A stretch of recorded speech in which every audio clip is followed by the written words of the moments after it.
नमस्कार, मैं रविंद्र ओझा। उज्जवल दुनिया का चर्चित कार्यक्रम अनसुनी को नए सिरे से नए कलेवर के साथ और नए अंदाज में फिर लेकर आ रहे हैं। हम दर्शकों को सीधे बताएंगे कि देश दुनिया में राजनीति से लेकर के, धर्म से लेकर के, आध्यात्म से लेकर के, संस्कृति से लेकर के और साहित्य की दुनिया तक में, खाना खजाना तक में, संसद से लेकर के रसोई घर तक में क्या कुछ हलचल चल रहा है, क्या कुछ नया हो रहा है, उस पर हम आपसे विस्तार से चर्चा करेंगे और आपको इस चर्चा में शामिल करने की कोशिश करेंगे। दोस्तों, अनसुनी के इस नए एपिसोड को आज हम राजनीति के इर्द गिर्द रखना चाहते हैं। आप लोग जानते हैं कि दिल्ली में इन दोनों सियासी पारा अपने चरम पर है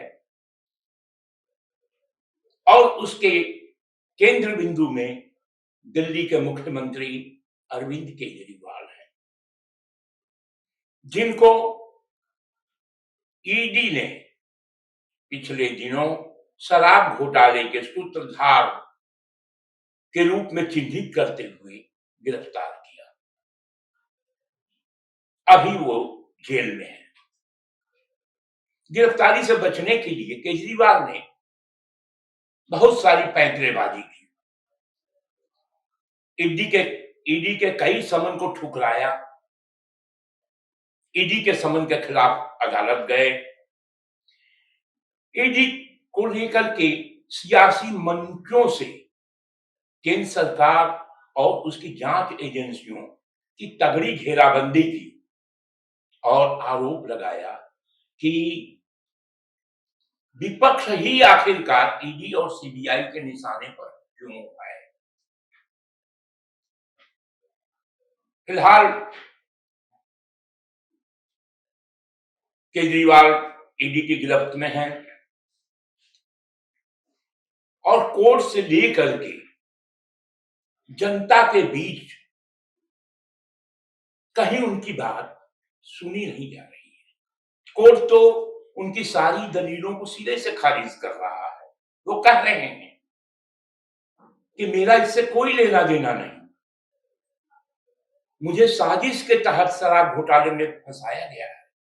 दरअसल इसके तार केंद्र सरकार के इर्द गिर्द जुड़े हुए हैं। 9 अप्रैल को दिल्ली हाई कोर्ट ने उनकी उस अर्जी को ठुकरा दिया जिसमें उन्होंने दावा किया था कि ईडी ने उनकी जो गिरफ्तारी की है वो अवैध है, गैर कानूनी है। कोर्ट ने कहा उनकी गिरफ्तारी वैध है, कानूनी है और इन्फोर्समेंट डायरेक्टरेट के पास केजरीवाल के खिलाफ पुख्ता सबूत हैं, जिनके आधार पर कहा जा सकता है कि वह ये सारे जो शराब के सिंडिकेट का गड़बड़ झाला है उसके मास्टरमाइंड हैं। मित्रों, जब बात केजरीवाल की गिरफ्तारी की हुई तो राजनीतिक पैंतरेबाजी भी इसके साथ शुरू हो गई। केजरीवाल ने अपनी गिरफ्तारी को चुनौती देते हुए कहा कि मैं जेल से सरकार चलाऊंगा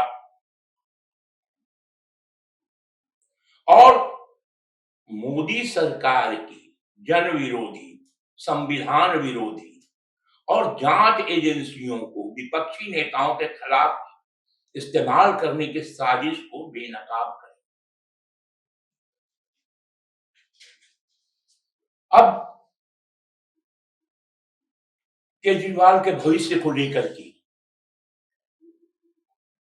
तरह तरह की चर्चा है।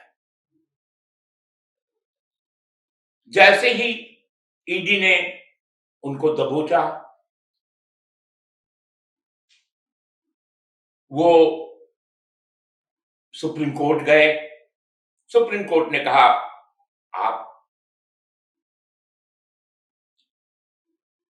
निचली अदालत होते हुए आइए।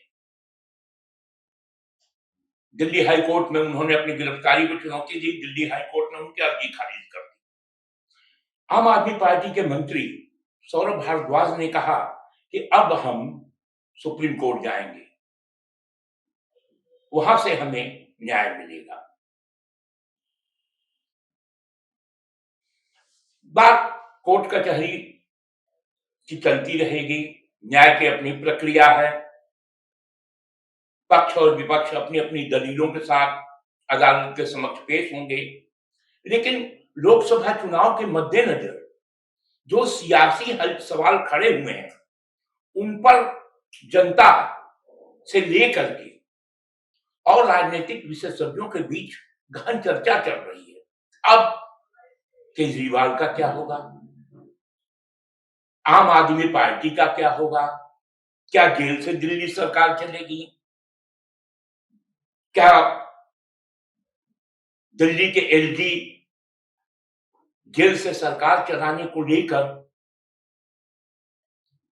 राष्ट्रपति और गृह मंत्रालय से दिल्ली सरकार को भंग करने की सिफारिश कर सकते हैं। संवैधानिक संकट का हवाला देते हुए यहां पर राष्ट्रपति शासन लागू करने की मांग कर सकते हैं, सलाह दे सकते हैं। अब लोकसभा चुनाव के बीच में अगर राष्ट्रपति शासन लगता है तो आम आदमी पार्टी को सियासी झटका लगेगा और वह सियासी रूप में घाटे में रहेगी। हाल फिलहाल ये लगता नहीं कि केजरीवाल जेल से छूटेंगे, तो आम आदमी पार्टी के पास बचने का रास्ता क्या है? तो आम आदमी पार्टी के पास बचने का सिर्फ एक रास्ता नजर आ रहा है, वह विधायक अपने विधायकों की बैठक करके विधायक दल का नया नेता चुन ले और उसे मुख्यमंत्री की शपथ दिला दे। अन्यथा जेल से सरकार चलाने की जिद में आम आदमी पार्टी शहीद हो जाएगी, दिल्ली में राष्ट्रपति शासन लागू हो जाएगा। तो आम आदमी पार्टी में अंदरूनी यह चर्चा चल रही है कि केजरीवाल इस्तीफा दे सकते हैं और उनकी जगह उनकी पत्नी सुनीता केजरीवाल मुख्यमंत्री हो सकती है। यह कुछ उसी तरह होगा जैसे लालू जब चारा घोटाले में जेल गए तो उन्होंने अपनी पत्नी को, राबड़ी देवी को मुख्यमंत्री बनवा दिया।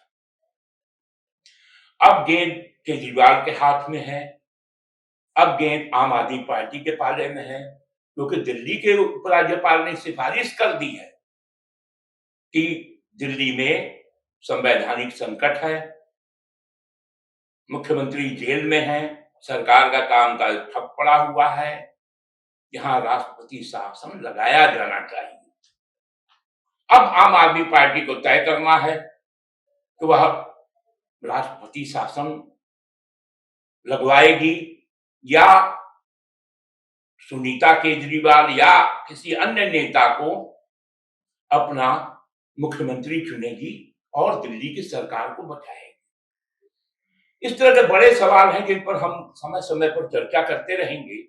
आज केजरीवाल को लेकर बस चर्चा को यही विराम देते हैं, फिर आपसे किसी अन्य मसले पर जल्द ही मुलाकात होगी।